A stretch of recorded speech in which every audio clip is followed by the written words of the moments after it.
So we all remember our first look at Halo Infinite's campaign back in 2020 at Xbox's July showcase. We remember the Halo community being pretty ecstatic about the gameplay itself, but a lot of people felt underwhelmed by the visuals. And today, after over a full year of waiting, we finally got a look at the updates made to the campaign in a brief campaign overview over on Xbox's YouTube channel. And I'll be going over all the little details as well as the big details that I noticed while watching this overview. So let's close out this intro and get right into the video. Yes! Yes! Yes! We're going home!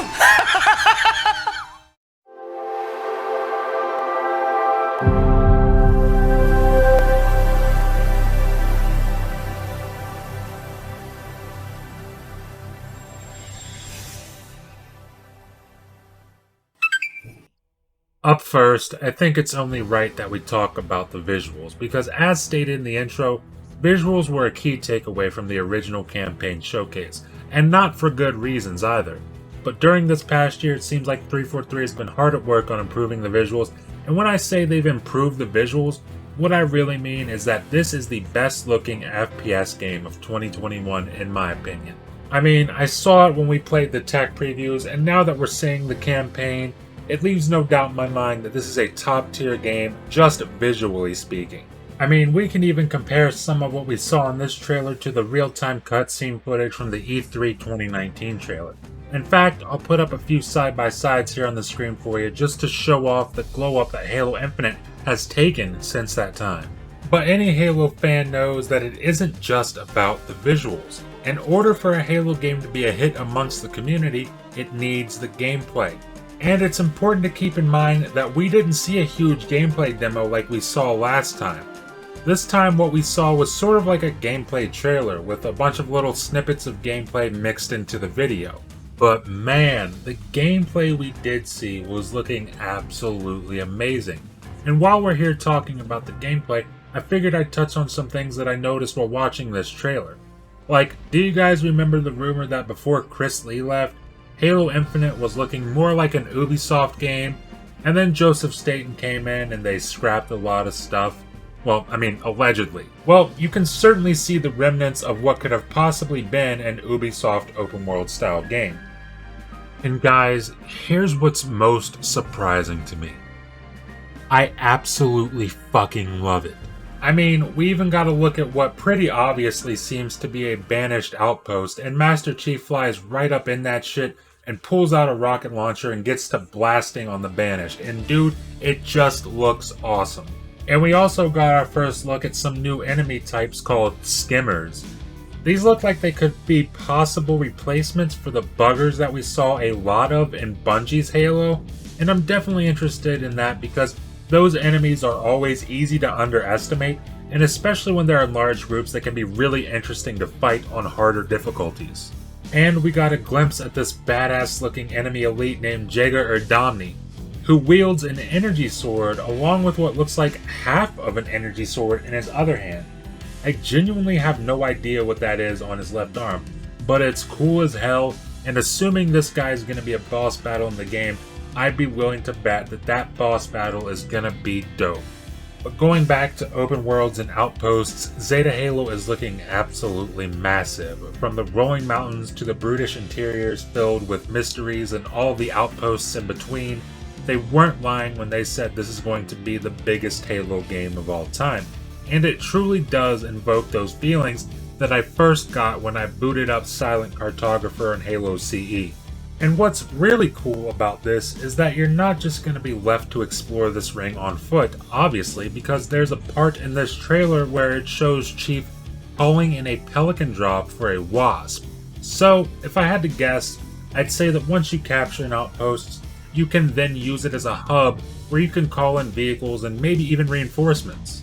And just to get back onto the whole Ubisoft style aspects of the game, you can see at one point in this trailer where Chief is fighting a banished brute named Tremonius, and this brute has a health bar above his head that is seriously reminiscent of something you might see in a recent Assassin's Creed game or even The Division. And once again, I'm totally fine with this, and in fact, I'm looking at this fight and I'm wondering what kind of things you might unlock for killing enemies like this. And this leads me right into my next topic, which is that it seems like upgrades are going to play a major part in this campaign. I mean, we all know about the grapple hook in Halo Infinite, right? Well, take a look at this clip of Chief grappling some enemies, and the grapple hook seems to electrocute the enemies on impact. And this is just one of the new things we saw in this trailer. We also got to look at the upgrades menu where the player made an enhancement to his thruster ability and resumed the game to outmaneuver a rocket launcher brute and get a kill from behind with the gravity hammer. But something I noticed while looking at that upgrades menu was that there is a tab to the right of the upgrades labeled targets, and I'm very interested to see what that is. I mean, obviously I'm thinking it's a list of some cool bosses that Chief needs to take out, and I'm wondering if it'll be like how the Order tab was on Assassin's Creed Valhalla, where it marked various powerful members of this cult that you had to track down and assassinate. Or maybe it'll be more like the Mercenaries tab from Assassin's Creed Odyssey, showing you all the different enemies as they hunt you down. Or maybe it's just simply an objectives tab. Either way, I'm sure it'll lead to some awesome boss battles. And I'm really excited for that because boss battles have never been a pillar of the Halo games. I mean, we had Tartarus in Halo 2, but all he had to do there was not get hit by his hammer and shoot him a bunch of times. And then of course you had Guilty Spark in Halo 3, but there wasn't a whole lot of dynamism to these encounters. So here's to hoping that 343 can give us unique and engaging boss battles in Halo Infinite. And I think one of the highlights of this overview came in the form of what was clearly a cheeky little wink at Battlefield 2042's trailer, where they ended on the famous Rendezvous play, where the pilot of a jet jumps out of his jet with an RPG and absolutely obliterates another incoming jet while flying through the sky. Except we got the Halo version of this, which includes Chief shooting straight up in a Banshee while being tailed by enemy Banshees, and he jumps out with a skewer in hand and destroys one enemy Banshee and manages to grapple the second Banshee for a hijack. I really thought that this was just a fun little tease at Battlefield's trailer, and I genuinely enjoyed it, and this is coming from someone who is hyped for both of these games. But to end the video, I gotta say I'm feeling more positive about this campaign today than I was before, and I've got high hopes for it. You guys who have followed this channel for a while now know that my favorite Halo campaign is Halo 4, so I trust that 343 can make an engaging story. I mean, we've already seen the gameplay and it looks absolutely nuts. And in the case of multiplayer, it plays like a true sequel to Halo 3. So I can't wait for December 8th to get here so I can hop into a fresh Halo experience and get lost exploring Zeta Halo. But what do you guys think? What were your thoughts on the campaign overview? Leave a comment below and let me know what you're thinking. Leave a like if you liked the video. And please remember to hit that subscribe button if you're enjoying the content and ring the bell to stay up to date on all my latest videos. Thank you for watching, and I'll see you in the next video.